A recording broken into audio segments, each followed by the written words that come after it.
జై శ్రీరామ్. 2022 నుంచి 2026 జూన్ వరకు మొత్తం 21 ప్రెడిక్షన్స్ అనేవి ప్రూవ్ అయ్యాయి. అవన్నీ కింద డిస్క్రిప్షన్లో ఇవ్వడం జరుగుతోంది.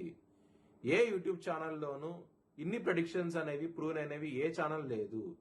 మీరు కనుక నన్ను సంప్రదిస్తే కనుక మీ date of birth, time, place of birth నాకు ఇస్తే కనుక మీ కెరియర్ గురించి, మ్యారేజ్ గురించి, ఫ్యామిలీ గురించి, బిజినెస్ గురించి, హెల్త్ గురించి చెప్పడం జరుగుతుంది. కనుక నన్ను సంప్రదించండి.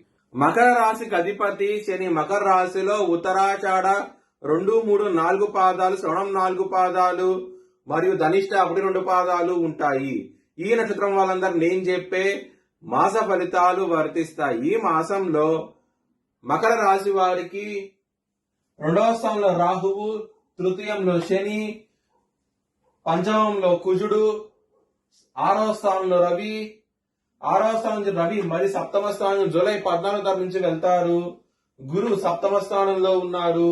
బుధుడు 7వ స్థానం నుంచి వక్రించి 6వ స్థానానికి వెళ్తారు జూలై 7వ తారీఖు నుంచి. జూలై 4వ తారీఖు శుక్రుడు 7వ స్థానం నుంచి 8వ భావానికి వెళ్తారు. కేతు 8వ స్థానంలో ఉన్నారు. ఇది గ్రహస్థితి. మకర రాశి వారికి 7వ గురువు ఉన్నారు. చాలా చాలా మంచి ఫలితాలు ఉంటాయి. బిజినెస్ పరంగా, మ్యారేజ్ పరంగా చాలా బాగుండబోతోంది. ఈ మాసం అనేది చాలా ఆనందంగా అవుతూ ఉంటారు. 8వ కేతు ఉన్నారు. కొంచెం జాగ్రత్తగా ఉండండి. 2వ స్థానంలో రాహు ఉన్నారు. కుటుంబ పరంగా సమస్యలు ఉంటాయి. ధన పరంగా విపరీతమైన ఖర్చులు ఉంటాయి. కొంచెం జాగ్రత్తగా ఉండండి.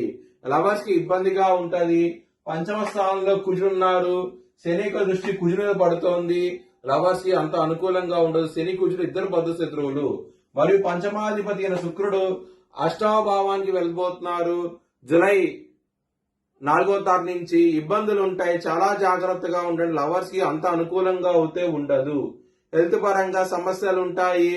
కొంచెం జాగ్రత్తగా ఉండి మానసికంగా చాలా ఇబ్బందులు పడతారు. యాంగ్జైటీ, డిప్రెషన్స్ ఇలాంటివి ఉంటాయి. శత్రువులు అనేవాళ్ళు చాలా అధికంగా ఉంటారు. దొంగ దెబ్బ తీసే అవకాశం ఉంటది. నారాయణ కవచం చదువుకుంటే కనుక శత్రువుల నుంచి విజయం సాధించి చాలా మంచి ఫలితాలు ఉంటాయి. వృత్తిపరంగా మీకు ఇబ్బందులు అవుతే ఉంటాయి.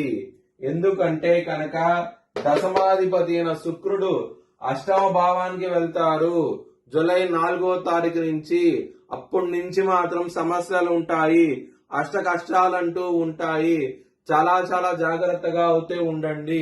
మరి కుజుడు దృష్టి కూడా శుక్రుడి మీద పడుతోంది. చాలా ఇబ్బందులు పడే అవకాశం ఉంటది. కొంచెం జాగ్రత్తగా ఉండండి.